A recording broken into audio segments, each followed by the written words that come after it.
कि तुम दुनिया का सवाल पूछो तुम कितने बड़े तीरंदाज हो, इसको योगी आदित्यनाथ 2017 में दिखा चुके। तुम एक योगी आदित्यनाथ से और उसके बाद तुम जिंदगी में दोबारा योगी आदित्यनाथ के पास इंटरव्यू लेने नहीं गए। 7 साल तुमको हो चुके हैं। उसी अमेठी के अंदर स्मृति ईरानी चुनाव लड़ रही थी। 1.5 महीने इस आदमी को 5 मिनट का समय नहीं मिला कि इसकी जो ईमानदारी बेईमानी कि बड़े बड़े निष्पक्ष है, इसकी निष्पक्षता और इसकी ईमानदारी की भी धज्जियां उड़ाता हूं।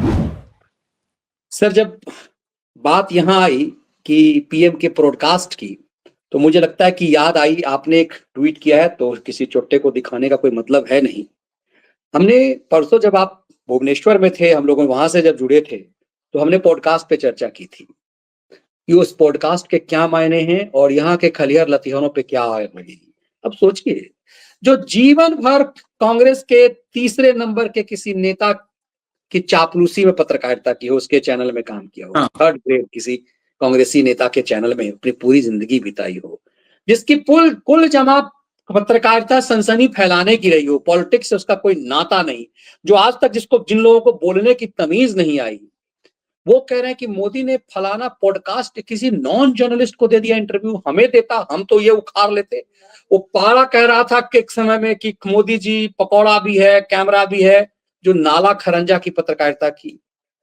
ये सब अब तक अपने आप को समझ क्या रही है, इतने जूते मारे जा रहे। देखिए, वो खुद समझ लिया, वो आपको ये जो दूरदर्शन में जो था डायरेक्टर, उसका बेटी से शादी करके जो दूरदर्शन में माल चुरा करके सब पत्रकार बना, उसने खुद कहा कि हम लोग कोई काबिल नहीं थे, उस समय हम ही लोग थे तो हम लोग बड़ा बन गए। कम से कम उसको समझ तो आई कि वो नालायक था, एक क्रिकेटर का बेटा था, बैट बॉल चलाना आता था, पत्रकारिता से कोई मामला नहीं था। ससुर दूरदर्शन का डायरेक्टर था तो बेटी और दामाद दोनों को पत्रकार बना दिया। तो स्वीकार कर लिया उसने एक इंटरव्यू में कि उस समय सिर्फ हम ही लोग थे, इसीलिए मोदी से हम लोगों का रिलेशन था। अब तो बहुत लोग आ गए हैं।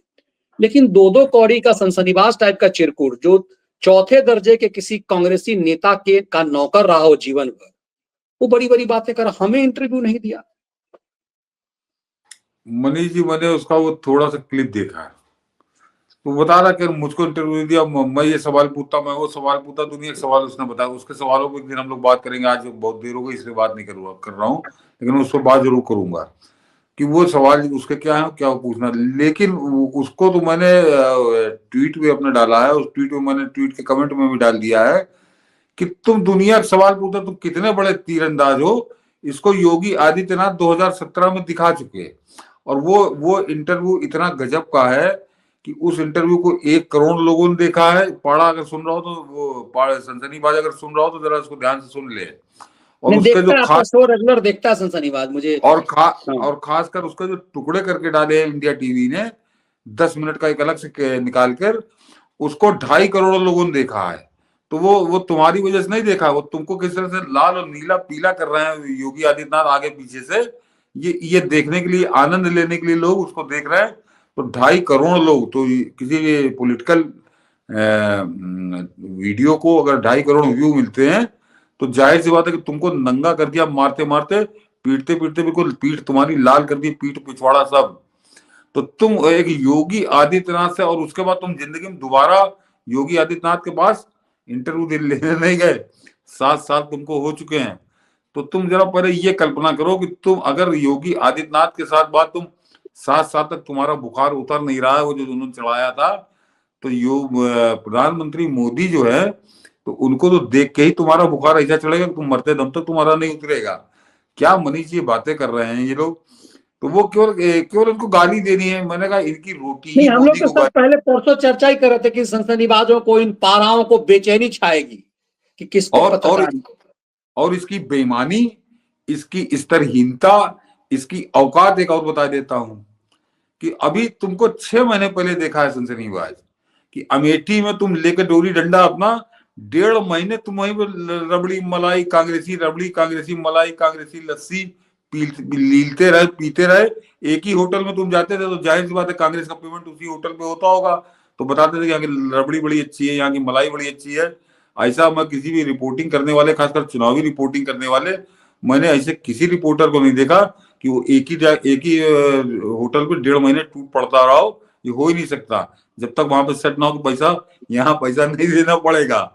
ये अपना अनुभव बता रहा हूँ। तो ये वही पत्रकार करता है जिसको मालूम कि यहाँ पैसा नहीं देना पड़ेगा, तो वहां तुम सब लील रहे थे।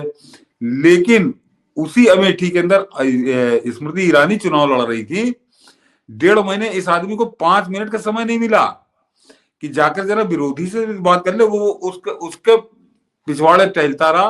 वो किशोरी लाल जो नौकर है राहुल गांधी के घर का नौकर है, और रायबरेली के लोग उससे ज्यादा उसको अहमियत नहीं देते। और उसके पीछे 1.5 महीने इसने नौकरी की बनी थी। सारा पूरे देश का चुनाव इसने छोड़ दिया, इतना ये व्याकुल हो गए, ऐसा उसके पीछे लमलेट हुआ।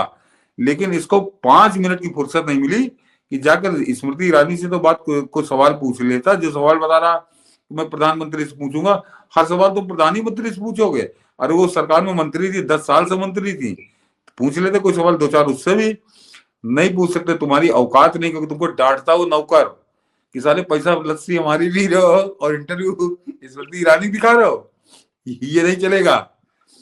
तो तो मतलब सोचिए कि लस्सी की कीमत पर गांधी परिवार के चपरासी के लिए पूरा समय दे देने वाला उम्मीद करता कि प्रधानमंत्री, पता अपनी औकात तो देखो, पूरी जिंदगी कांग्रेस के चौथे दर्जे के नेता के चापलूसी में बिता दी पत्रकारिता में। और मनीष जी बताऊं कि इसकी जो ईमानदारी बेईमानी कि बड़े निष्पक्ष हैं, इसकी निष्पक्षता और इसकी ईमानदारी की भी धज्जियां उड़ाता हूं कि तुम बड़े निष्पक्ष ईमानदारों को बता दो कि हर पक्ष बताना चाहिए। तुमको 1.5 महीने तक फुर्सत नहीं मिली कि स्मृति ईरानी का इंटरव्यू ले लो।